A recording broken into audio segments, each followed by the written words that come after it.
Assalamualaikum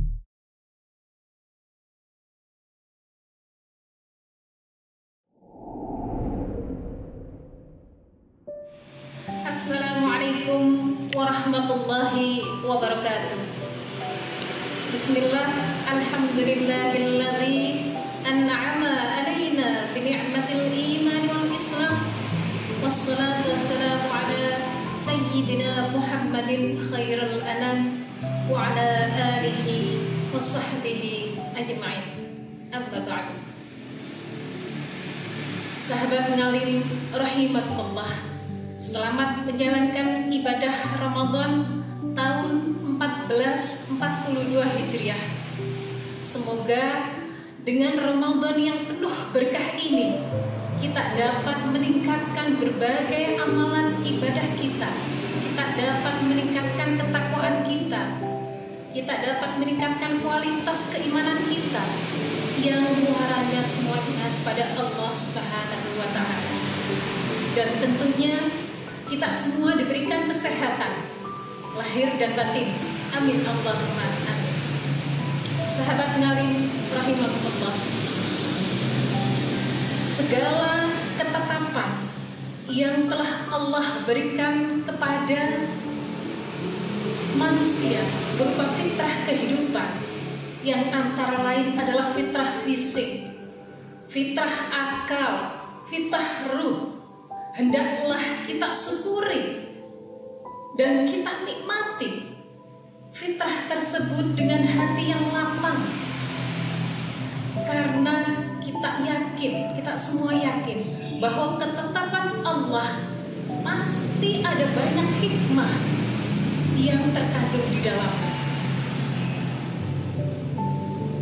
Fitrah fisik yang membedakan antara laki-laki dan perempuan, di mana masing-masing memiliki ciri khas atau ciri kekhususan. Ada ciri khas yang hanya dimiliki oleh laki-laki tetapi tidak dimiliki oleh perempuan, dan ada ciri khas atau ciri khusus yang hanya dimiliki oleh perempuan tetapi tidak dimiliki oleh laki-laki. Ini adalah fitrah. Antara lain adalah menstruasi atau siklus menstruasi. Kita mengalami, perempuan mengalami nifas, perempuan mengalami melahirkan, perempuan mengalami menyusui, yang seringkali kita sebut dengan kodrat, di mana tidak bisa digantikan dan tidak bisa ditukarkan dengan laki-laki. Laki-laki tidak mengalami ini semua, tetapi ini ada hikmah yang luar biasa terkandung di dalam. Sebagai contoh siklus sehat, ada banyak orang perempuan yang hampir setiap bulannya dia mengalami siklus haid. Tetapi mungkin ada sebagian yang lain 3 bulan sekali baru haid, atau berapa bulan baru haid, atau bahkan tidak pernah mengalami. Itu juga ada. Tetapi saya buat umumnya saja, bahwa umumnya perempuan mengalami siklus haid dalam setiap bulan. Ini apa? Bahwa siklus haid ini adalah sel telur dari ovum yang tidak dibuahkan, kemudian berubah menjadi gumpalan darah yang jika tidak dikeluarkan justru itu menjadi penyakit. Seringkali orang yang belum menjelang masa menstruasi atau masa haid, emosinya tidak stabil, sensitif, kadang-kadang gelisah. Ini karena ada sesuatu penyakit yang belum dia keluarkan atau yang belum keluar. Sehingga ketika kita keluar, kita merasa plong, perasaan emosi kita menjadi stabil lagi, atau kita menjadi tidak gampang sensitif dan lain sebagainya. Sehingga di masa kita perempuan mengalami siklus haid, ada rusuh yang Allah berikan. Kita tidak boleh sholat, kita tidak boleh puasa. Karena coba kita bayangkan, ketika kita sholat, mungkin dalam keadaan kita sholat, tengah-tengah keluar darah, kemudian karena emosinya tidak stabil, kita sholatnya tidak khusyuk. Kemudian ketika kita menjalankan puasa, yang butuh secara fisik, butuh kesiapan fisik, tetapi kita emosi kita tidak stabil, hati kita kadang bahkan ada yang mengalami sakit yang luar biasa, sehingga Allah memberikan rukhsah untuk tidak boleh kita puasa Ramadan, kita tidak boleh sholat. Tetapi bagi muslimah yang secara rutin melakukan, yang sebelumnya rutin melakukan amalan-amalan ibadah yang lain atau amalan ibadah-ibadah yang menjadi istiqomahnya, sebagai contoh dia sebelum haid dia biasa tadarus, dia biasa sholat duha, dia biasa sholat tahajud, dia biasa sholat qobliyah ba'diyah. Maka ada hadis Rasulullah SAW yang berbunyi, "Idza maridul 'abdu aw safir kutiba lahu mithlu ma kana 'alaihi muqiman sahihan." Bagi seorang hamba yang dalam keadaan sakit atau seperti orang sakit atau dalam keadaan bepergian yang menyebabkan dia kesulitan atau tidak bisa melakukan amalan-amalan yang biasa dia lakukan sebelumnya, maka baginya adalah pahala seperti dia saat mungkin, seperti dia saat tidak sakit, seperti saat dia seperti orang sakit. Jadi itu yang luar biasa sekali, bahwa ketika kita Ramadan ini kita tidak bisa melakukan apapun. Jikalau sebelum Ramadan atau sebelum kita haid kita biasa rutin tadarus Al-Quran, kemudian kita biasa sholat sunnah, kemudian kita biasa sholat qobliyah ba'diyah, maka kita diam saja, itu kita sudah mendapatkan pahala seperti rutinitas kita. Apalagi kita gunakan momentum Ramadan, di mana Ramadan adalah bulan dilipat gandakan amal kita, bulan penuh keberkahan. Kita gunakan meskipun kita dalam keadaan haid, kita gunakan satu untuk ta'limul Quran misalnya, atau untuk belajar Al-Quran, di mana disebutkan Syahrul Ramadan alladzi unzila fihi al-Qur'an hudan lin-nas wa bayyinatin minal huda wal furqan. Rasulullah SAW saja dia senantiasa memanfaatkan momentum Ramadan ini untuk tadarus bersama malaikat Jibril. Kalau kita ada yang mungkin tidak memperbolehkan, ada kita penganut imam yang tidak memperbolehkan membaca Al-Quran, maka tidak ada larangan untuk kita mempelajari Al-Quran itu sendiri. Bukankah khairu man ta'allama Al-Quran wa 'allamahu? Jadi orang yang paling baik adalah orang yang belajar Al-Quran dan dia mengajarkannya. Belajar Al-Quran itu banyak hal, belajar tafsirnya, belajar tajwidnya, belajar kandungan ayat-ayat Al-Quran itu sendiri. Tidak harus kita pegang Al-Quran, kita bisa menggunakan gadget, kita bisa menggunakan YouTube, kita bisa mendengarkan ceramah-ceramah para kiai tentang Al-Quran atau tentang tafsir-tafsir Al-Quran.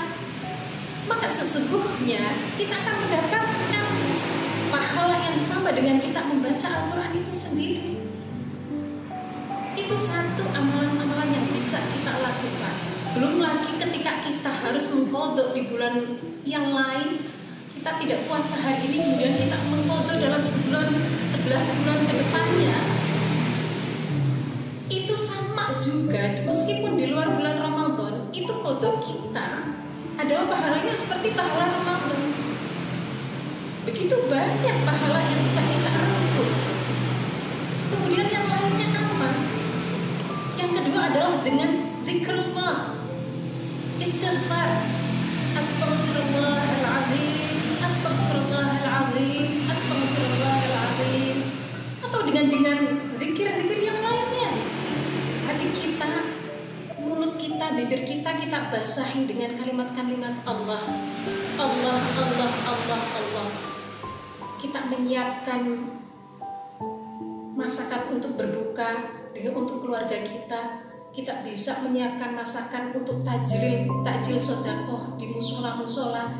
Kita sambil berzikir Allah, Allah, Allah, astagfirullah, astagfirullah, astagfirullah. Ada hal yang menarik dari kalimat istighfar ini. Sahabat Hasan Basri pernah didatangi oleh satu orang yang dia mengeluh, "Ya Hasan Basri, saya itu sungguh miskin sekali. Saya tidak punya uang. Saya tidak punya bekal untuk menghidupi keluarga. Apa solusinya ya Hasan Basri?" Apa jawaban Hasan Basri? Istighfar. Kemudian datang orang kedua, "Ya Hasan Basri, saya tanah pertanian saya kering kerontang, paceklik, tidak bisa panen apapun karena tidak turun hujan. Apa yang bisa saya lakukan agar perkebunan saya, agar ladang saya bisa tumbuh lagi?"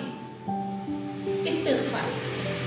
Kemudian orang yang ketiga datang lagi, "Ya Hasan Basri, saya tidak punya anak, saya tidak punya keturunan. Apa yang bisa saya lakukan?" Hasan Basri selalu menjawab istighfar. Rupanya Hasan Basri itu terinspirasi atau dia mendapatkan itu dari ayat Al-Quran surat An-Nur ayat 10 sampai 12. Di mana beristighfarlah karena Allah Maha Pengampun. Karena dengan beristighfar akan turunlah hujan. Dengan istighfar kamu akan memiliki banyak anak, memiliki keturunan, akan memiliki banyak harta. Itu secara ringkas isi dari kandungan surat An-Nur ayat 10 sampai 12. Jadi istighfar kuncinya. Bahkan satu riwayat, entah kenapa Imam Ahmad bin Hambal, apa dorongan apa yang membuat Imam Ahmad bin Hambal itu pengen keluar ke Basra atau ke Irak. Tidak ada tujuan tertentu, dia hanya entah dari mana dorongan itu timbul, dia ingin pergi ke Basra. Di Basra dia di masjid, dia iktikaf di masjid sampai hampir tengah malam. Kemudian karena masjid mau dikunci, dia diusir karena dalam zaman atau masa dulu itu belum ada WA, belum ada internet dan lain sebagainya, belum ada foto, sehingga orang tidak tahu bahwa yang iktikaf di situ adalah seorang imam besar, Imam Ahmad bin Hambal. Akhirnya dia diusir oleh pengurus masjidnya untuk keluar karena masjid mau dikunci. Kemudian ada seorang penjual roti yang rumahnya dekat dengan masjid itu. Kemudian dia menawari kepada Imam Ahmad bin Hambal, "Hai Bapak tua, jikalau kamu ingin istirahat, maka istirahatlah di tempat kami yang sederhana." Akhirnya Imam Ahmad bin Hambal beristirahat di rumah yang dekat dengan masjid itu, sambil dia memperhatikan apa yang dia lakukan dalam malam itu. Jadi ketika dia membuat roti, dari mengocok telurnya, dari dia ngoleni, dari dia pokoknya proses pembuatan roti, selalu bibirnya itu tidak lepas dari kalimat-kalimat yang entah apa Imam Ahmad bin Hambal tidak tahu. Akhirnya dia menanyakan kepada si penjual roti itu, "Hei sahabat, apa yang kamu lakukan selama kamu membuat roti itu?" "Saya selalu beristighfar. Dan alhamdulillah, karena istighfar saya merasa semua yang saya minta Allah berikan pada saya. Hanya satu yang saya pengen, tetapi saya belum bisa kesampaian. Apa itu? Saya ingin melihat, saya ingin memeluk seorang imam besar, Imam Ahmad bin Hambal." Langsung saat itu Imam Ahmad bin Hambal memeluk orang itu dengan erat. "Ya temanku, ya sahabatku, Allah sudah mengijabahi, Allah sudah mengabulkan doa kamu yang ingin melihat seorang Imam Ahmad bin Hambal. Inilah saya." Orang itu menangis.